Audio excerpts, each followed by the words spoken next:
The unexpected news Thursday that revered comedian Garry Shandling had died set off a rush among his fans and admirers to state the obvious about the ways Shandling and his peers, Jerry Seinfeld, Larry David, the list is long, made the world safe for the elemental human response known as the cringe. Works of comedy are now often judged on their cringeworthiness, which is a shorthand way of describing an exact combination of hubris and humiliation, in situations that are once absurd and yet universal. Its ingredients include neurosis, self-absorption and the certitude that hell really is other people. It involves being a kind of loser, but never a clown. Garry Shandling, who parodied TV's conventions in 2 hit comedy shows, dies at 66. In terms of 7 decades of television, Lucille Ball shoving chocolates into her mouth as they quickly pile up on a factory conveyor belt.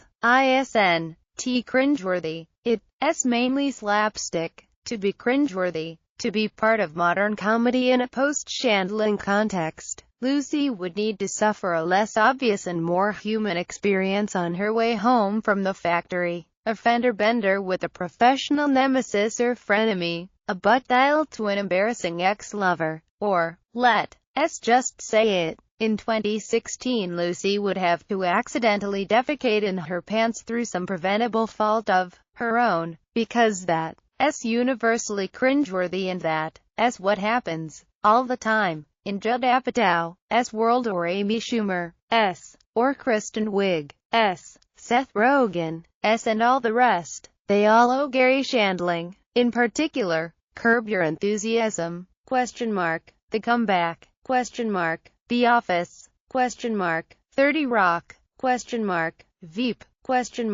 Their debt to Shandling is notable. Garry Shandling has died at 66. Here are some of the comedian's most memorable roles and appearances, including his hit HBO series, The Larry Sanders Show. Quote, The Washington Post. Today's cringeworthiness honed itself in Shandling's earliest stand-up stories about terrible dates and unsatisfied women and lousy sex, the kvetching of a man who, in his mind, gained little from the sexual revolution. Given the chance to make television shows, Shandling and his collaborators turned the camera on the cringe-iest setting they could think of, the Hollywood and show business they knew and loved, or the parts of it they loathed. Mainly, Shandling demonstrated an uncanny ability to reflect how people in the industry treat one another, which was already evident in his first 2 comedy specials for Showtime in the 1980s, Alone in Vegas, in which he narrates to the camera during a miserable trip to do a comedy gig, and The Garry Shandling Show,